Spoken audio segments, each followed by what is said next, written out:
There's a plague that killed like one third the world, bro. We're not even gonna get into that anyway. So what we actually supposed to be talking about?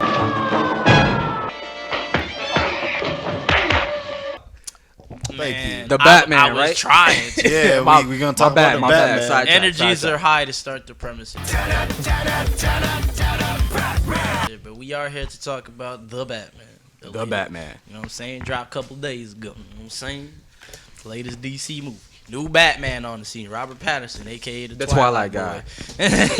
But he's done a lot of good acting here and there in terms of cementing himself from, that terrible trilogy. Beautiful.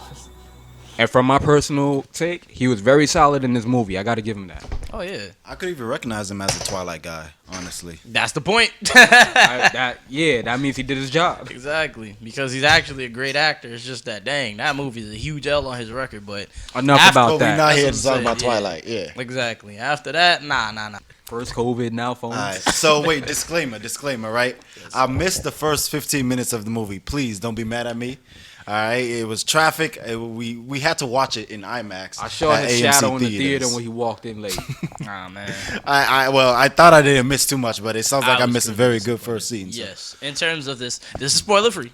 But yes. In terms of this, the movie starts off with the building of the premise and whatnot in terms of giving you a good inkling to what's going on. So exactly the nature of Gotham. So what you're getting into when you get into the film. Right? That we're dealing with a young Batman here, and early Batman is kind of broody in general because he's like, he's in that mindset of trying to get vengeance for, he's trained, he's ready, but the city is getting worse and worse. So it's just like, is he really ready? Should he even be doing this? This is the type of mentality we have Batman kind of going in there. And then it's just like the city has the gritty factor of like, dang, we really in the trenches out here. What are we going to do? So the premise is great for the dark, gritty atmosphere it comes off with because this Batman movie is catered towards the detective aspect of Batman, which is pretty dope. So, him investigating the crime and whatnot as he's contending with the Riddler as the main antagonist of the film. That was a mouthful, sir. But he's right. So Jaquan liked the setup. Did you like the setup? Nah, the setup was perfect. Like, they really set the mood, the tone. They made you know that this character was coming through. Like, Batman was going to be Batman in this movie, and the way they started it, they made you, like, really feel what the narrator was trying to tell you as the story was progressing. Like, you felt like you was there. Like, you was hovering over watching while he narrated. Mm-hmm. And in terms of, like, the premise... How many? 3. In terms of the premise... You know what? Make it 5. Damn, okay. All in. Okay. That's how we started the night. Whoa. Hold on. I just want to see. Yeah. Put your chips in, bro. Let them see. We all in. Yeah. Damn, okay. This is go. It's gonna be easy to edit. Go. You got the straight. You got it. I think. And you 4, 5, 6, 7, 8. Yeah, I got 4, 5, 6, 7, 8, and I got the pair of 5s too. The pair of 5s don't matter. I'm just saying either way. You got it. All right. Wait, were you? Well played, bro. What? Jaquan? That's it. He got it. Stop making it hot. Yeah. He had it straight. That's it. Why would you? No comment. All right, y'all. This is gonna be an easy video to edit. All right, game's over. Game's over. Game's You're over. still playing. We just gonna talk about. Why would I play against that? I mean, you can play. He has all the leverage. So you can get it back. Right. Just play smart. I was gonna talk about how even I got some of the tone, even though I missed the beginning. I mean, once you're in the movie, you know the tone at that point. Obviously, you missed the building setup because you see, they explain aspects as to the nature of the city up to that point. But once you sit through the movie, you get it. Obviously, you came in later, so you got the tone. I was like, God, big show, I'll bet you certain thing. And I came in at a very important moment when we got introduced to a wonderful character that I personally love. The whole movie was an important moment, bro. You should have been at the beginning. I mean, you're not wrong, but I didn't really have a choice in that matter. Nah, you had a choice. This is you all just made yours, bad bro. choices This before. is all yours. Yep. So, and I'm talking about specifically Zoe. And I messed this up, so I can't mess it up again. But Catwoman was an amazing character. Yo, hold on. Bro, I'm so upset at you for that. Bro, it's an honest mistake. It's not an honest mistake, bro. Listen, Listen, just comment. I'm not the only one out there that confused Marvel? Black Cat and Catwoman, okay? Nah, man. So Black Cat decided, you know what, Spider-Man, you boring. I'm gonna mess with Bruce.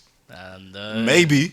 Because maybe Bruce actually got money. Okay. She tired of broke Spider-Man. I'm going to move Okay. to a whole different universe so I can get rich. Spider-Man got Iron Man on his side. Who don't, you know what? Never mind. I mean, that's MCU Spider-Man, but in terms of regular Spider-Man, my man's be broke. But she's a thief anyway, so she always yeah, balls. if that's so it don't MCU matter. Spider-Man he talking about, But then he like talking about I said, Black the DC Cat, Batman. obviously a bunch of her elements is inspired by Catwoman, clearly. But she goes in her own different type of direction as a character. But obviously, you know, it's just Catwoman and Black Cat in terms of names. It's just pretty funny that you go, you know, the woman who is black playing Catwoman, your doofy self gonna say Black Cat. So that's pretty hilarious to me. Man. I also want to say the villain in this movie did a very fantastic job. Like, I was not disappointed at all with the whole way that the villain went about the things Yeah, that in they went terms of about. talking about characters, yeah, I did enjoy a lot of the characters here. In terms of Batman, definitely. Robert Pattison really nailed that aspect of Batman being young and, like, you know what I'm saying, the aggression. Because, you know, when Right. Batman comes in the beginning, you know, he's got a lot of buildup of the rage and the emotions in terms of trying to make a change here. So, in terms of the action, my goodness, everybody was getting the beats by Draymond when that man was on the scene. My goodness. Jeez. So I'll say this, right? And this will come up more in the spoiler-free section. But there was a part of Batman that we were missing, I would say. Spoiler-free section. Yeah. I mean, Nah. He's like, this will come up more in the spoiler-free section. I'm like, this is the spoiler-free section. Oh, I'm sorry. This will come up. Oh, my God. This will come up in the spoiler section. I was over here like, my man's out here. I don't goofy. think I can let you do that Listen, right now, bro. By the power of editing, y'all will never know this mistake was really stopped. Yeah, I'm gonna say this every episode until you stop editing it out, bro. Stop playing with me. I'm sorry. The spoiler section just come more. There was a But continue with there your was thought. a part of Batman that was missing. Most definitely that I felt. But also something we did gain that was surprising was the comedic effect that was there at times. We talked about, you know, the serious, dark, investigative tone that they had. Yeah. But there was comedy involved in the movie, and I was Right. pleasantly surprised by And it. the thing is too, it illustrates exactly kind of how the comics do go about it. Also, it did have those elements of the comic presence in terms of it can be a dark, gritty Batman story, but there can also be tones or elements of levity based on the nature of the scenarios. Which is pretty good because, like, when you have that tone, you're like, dang, there ain't gonna be no comedy here. So when it shows up and is actually good, it surprises you. I'm sorry. Dante got too much money for me, man. I'm broke. Like, he out here betting hard. No, but I agree. And, you know, it's nice when it's not Yeah, this a hard forced. bet. Because I'm broke. When it's not cheesy, it really does work. Yes. Honestly. Nah, there was no cheese. Even in settings like this, it still Yeah. works. So there's other characters that, you know, we got to bring up. Obviously, the Penguin is in this movie. What do you guys think about him? I enjoyed the Penguin. I like his gangster persona and whatnot. And yeah, jokes too. Yeah, but that's kind of how he is. Sometimes there's the goofy, crazy, manic kind of penguin, but this is gangster penguin. And I like Gangster Penguin way better. because he feels, in aspects, he feels more threatening. But he's put in this position of kind of like an enforcer kind of role, where even points where Penguin can be a lead, because Penguin is just that type of character. But him in this movie, yeah, I enjoyed the role. Did that ruin it for you, though? Penguin being an enforcer type role? Nah, because he tends to be a good chunk of the time. But the thing is with Batman villains is they can be enforcers at points, but they, like Bane, for example, but they could also lead very well based on the nature of how the character is written. Because in an older Batman movie, it was on Batman Returns, Penguin was he was the main villain of the movie. And then that was with the previous, like, very popular Catwoman performance by Michelle Pfeiffer. So the thing is here with Zoe's performance in this movie, you know, she has her own interpretation. I feel like she does a pretty good Catwoman comparable Most to that definitely. level of quality. Also, another thing I want to point out about the characters too, with the whole setup in the story, everybody had a specific reason for doing everything that they did. This is spoiler section now, right? No, No, we didn't get this that. is not. No, all right, But I bro. feel like Everybody, we can but jump okay, so I'm gonna just leave it there. Everybody had a solid reason for doing everything that they did. Yeah. That's what I really love. Like, nobody just, okay, Is I'm there- gonna just be crazy. I'm gonna just, no. There was a Yeah. specific reason. There was a specific motive behind the action, and you can actually understand and relate to it to a degree. Yeah. I'm not saying I'm gonna justify the way things going better. Obviously, you know, villain, they did things that's, you know, absurd, but you I you could get where where they were going with it. It's not to the point where it's just like, yo, they're just crazy, they bugged out, I gotta stop you. Nah, they did what they did with a purpose. But this is the thing about Batman characters and Batman in and of itself. A lot of these characters are developed from traumatic type situations that build them in the direction they end up going in life. But obviously Batman, from his perspective, he ended up being a vigilante that's trying to make a change versus other characters who end up kind of deranged or whatnot. One of the few characters that don't really have much of an excuse for that type of mentality is Joker. That boy just crazy because he's crazy. Other characters got reasons. Like if you've seen previous Batman movies like Two-Face, you know what I mean? He ended up getting his mentality warped and changed, and then it... You know, once his face got messed up, it deranges his personality.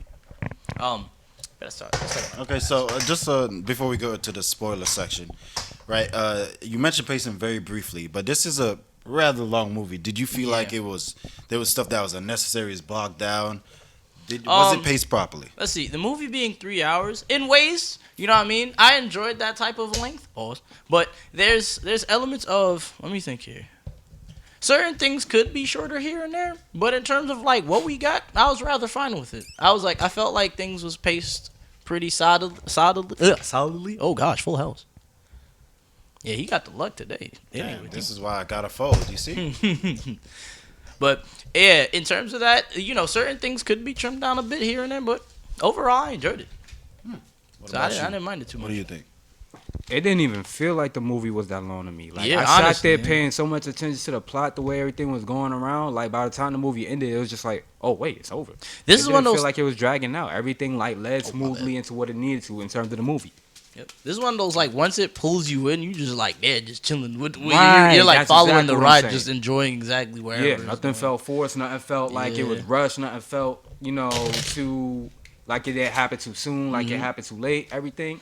It was just a smooth pace throughout the movie. I respect it. And it's one of those movies where there's trailers for it that don't really diminish the experience of the movie. Because I know there's some movies where they got trailers that be ruining. They literally elements tell of you the it. whole movie right there in the trailer. Like That's the only way you're gonna watch it. Yeah, but there's so much excitement within this movie that's not even in the trailers that I was like really happy about. And that says a lot about the director. If that's the only way you're gonna watch the movie. Well, the trailers aren't really cut by the director. It tends to be like the team that takes editing. No, but I'm just saying if you have to put all the big highlight parts in the trailer just to get you to watch you see what I'm getting at now? You know, movies show little bits of that here and there to get the audience enticed by what's going on. You know what I mean? A little bit of Batman action, a little bit of what the villain's methodical kind of aspects are.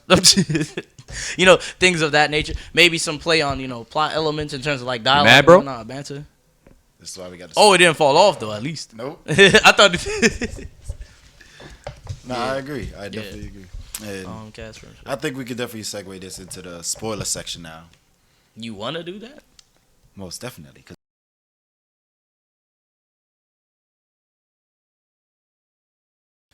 And But, lo and behold, Yeah. ended up being good. For me, I got it's like a 4 out of 5 to me. I really enjoyed it. It's That's- definitely one of damn, for you, yeah, it's definitely one of the better movies. he's not an easy person to please, y'all. Trust me. No. Gordon played his part. He didn't get in the way, and he knew when to come step up and do what he had to do as a cop. Yeah. So I respect the Gordon that they have for this movie. They get a 4 out of 5 just for that alone for me, but overall, I got the same rating as Jaquan in the movie. That was a 4 out of 5. Gordon for me is always a fan favorite type of character for me. So easy 4 out of 5. I don't think You're anybody half could piece. argue that. What happened? I said you're half piece. You ain't see the first part. Oh my! I missed like the first 15 minutes. Well, Brighton, you know you're gonna rewatch the movie. There you go see that first 15. Yeah, I have to rewatch the movie. Then he's gonna leave the theater crying like, how could I miss the first 15 minutes?